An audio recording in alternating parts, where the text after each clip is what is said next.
Welcome into Dolphins Today. I am Tom Downey, and I am once again here to sub in for the channel. As you guys may have seen on yesterday's video, Jake announced he's going to step away, go do some other professional sports media stuff. So because you guys are too important to us and you matter too much, and the Dolphins face an interesting offseason, we're still going to make sure the videos and the coverage continue to come as we begin the new search for a full-time host. So I am here to once again provide those videos for you guys. Hopefully see the Dolphins make some nice moves this offseason for agency and hopefully have that new host locked in and ready to go sooner rather than later.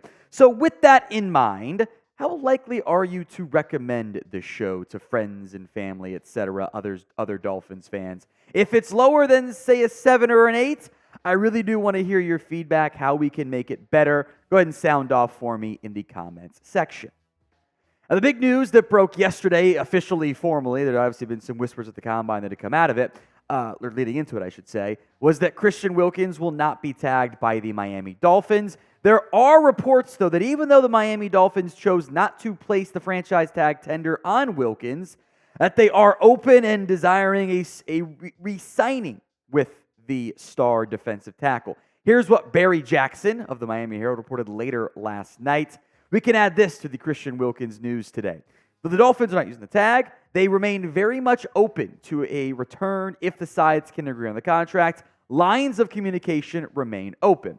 That is a positive thing, if maybe a somewhat glimmer of false hope there.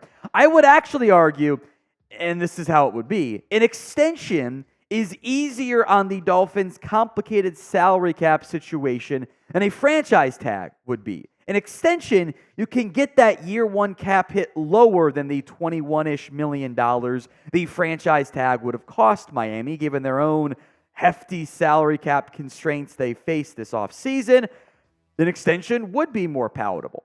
However, that does not mean it will be easy for Miami to extend Christian Wilkins, because the extension per year cost would likely be more than the franchise tag cost would have been. Wilkins' tackle numbers and TFL numbers dipped, sure, but the sack numbers went up, the thing that Wilkins and his camp was hoping to achieve to maximize his earnings potential in the open market. And wherever you rank Wilkins, he's probably going to be viewed as one of the top 5-ish players, maybe top 10 worst case, to hit the open market this offseason. And once you get to the open market, things can get a little bit crazy.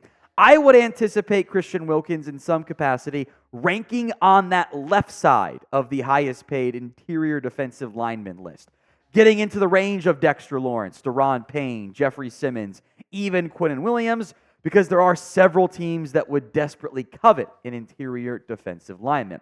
So prediction time. Will the Dolphins keep Christian Wilkins once free agency gets going around this time next week? It's the pinned comment on today's video, so if the ad comes here on YouTube, take advantage of it. Y for yes, N for no. Unfortunately, I do think the likely outcome is that Christian Wilkins is gone. And although the Dolphins will try, they will be unable to retain the very talented defensive tackle. There will be a bidding war here. There will be a lot of teams that are trying to acquire Wilkins away from Miami. Teams crave interior pocket disruption, and that is what Wilkins brings. And because of that, in part because they have other big contracts they have to address, including but not limited to Jalen Waddle and Tua in the not-too-distant future, I believe Miami is unlikely to win that bidding war unless Wilkins says, you know what, you guys are close enough, I'll stick in Miami. Which will mean there's some change coming along this interior defensive line for the Miami Dolphins, especially with the new defensive coordinator coming in, by the way. You'll see more change there, too.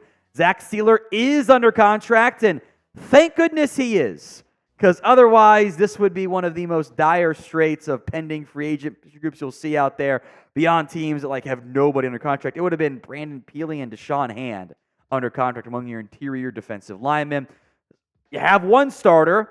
Even in this new kind of Ravens format defense, you're still going to look to have 2 to 3 to 4 more good rotation pieces in there.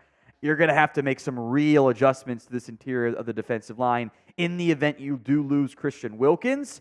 We'll see about Raekwon Davis. There could be a good free agent option that has been linked to Miami per ESPN, which we'll go into here more in depth after a word from today's sponsor, Game Time. You might be worried about the Tua contract, the future of Hill and Jalen Waddle, Christian Wilkins winning a darn playoff game. You shouldn't have to worry about buying tickets to your next big event, though, and Game Time is here to deliver. It is the fast and easy way to buy tickets for the sports, music, comedy, theater events near you. Certainly plenty of good music options down in the greater Miami area. Game Time has daily tickets up to the start of the event and even an hour after it starts. It's the place to find last-minute tickets to your next event. You obviously got the Heat and the Marlins not too far away from making their return because spring training, whatever. Once we get to opening day, I'll have a little more intrigue there. So download the Game Time app, create your account, and use code FINSCHAT for $20 off your first purchase. Terms do apply, but create your account and redeem code FINSCHAT. That's PHINSCHAT for $20 off. Download Game Time today for last-minute tickets at the lowest price, all guaranteed. Let's talk nose guard DJ Reader here on today's show. Obviously still going to be a 3-4 base defense, at least I would assume. That's what's going to be brought over in that Ravens style. Ravens had guys like Michael Pierce. They drafted Travis Jones. Adding a veteran run clogger like DJ Reader, I think would be a great idea for this new Anthony Weaver-led defense, and it's the ESPN idea that we'll break down right now. They wrote, quote, namely Aaron Schatz, who does some Football Outsider stuff too. Defense tackles Christian Wilkins, Raekwon Davis, and Deshaun Hand are free agents this offseason. The Dolphins are going to need help up front. Why not steal from another top AFC contender while shoring up the middle of their defense? Reader doesn't get big stats, and that's true, but he does soak up double teams and is an even stronger pass rusher than he is run stopper. Note that Reader suffered a torn quad injury in Week 15, so the Dolphins would want to make sure he's ready to go for the start of the 2024 season before making the signing. The stats are not eye-poppingly impressive. He's got a couple sacks, a couple TFLs, but he does clog up double teams, and he can get some push in the pocket. Two things that you're desperately craving out of a nose guard, and I think Reader would be a fantastic fit in what I think will be Weaver's defense, assuming it's similar to the Mike McDaniel one that was run up in Baltimore. Reader would be a great fit. The injury is the single biggest concern. You'd want to get that squared away and have some faith in it, which you won't know until you're able to get him in for a visit. So I wouldn't anticipate Reader traction coming until maybe later on in the early stages of free agency. So when it comes to the open market, name a free agent who you want the Miami Dolphins to sign. Drop that player name or players for me in the comments section. Finally, more potential losses here. Robert Hunt status is uncertain moving forward. ESPN reports Hunt could command $16 million per year, along with some of the other quality free agent offensive guards, and that makes things dicey for a potential return to Miami, which would hurt. Hunt last year, despite missing some time with injury, 547 snaps total per PFF, graded out really well. High overall grades. He was a good run blocker as well. The hits and the hurries and the sacks were all very low in a quick timing-based offense, so that's not to be unexpected. But he got beat up, 5 times pass protection all year? That's awesome stuff. The Dolphins face uncertainty almost across the board with the offensive line. There's been the Teron Armstead potential retirement rumors. At this point, you're hoping he's back to have some more stability. Your interior offensive line starters, Isaiah Wynn, Connor Williams, and Robert Hunt, are free agents, with Williams, of course, coming off his own injury, his ACL tear. Austin Jackson finally took a step forward, and I think is your starting right tackle moving forward. So patience did pay off there, which I was maybe not the most patient person, but hey, it worked out pretty well there at this stage for Miami. It's the interior that's now uncertain.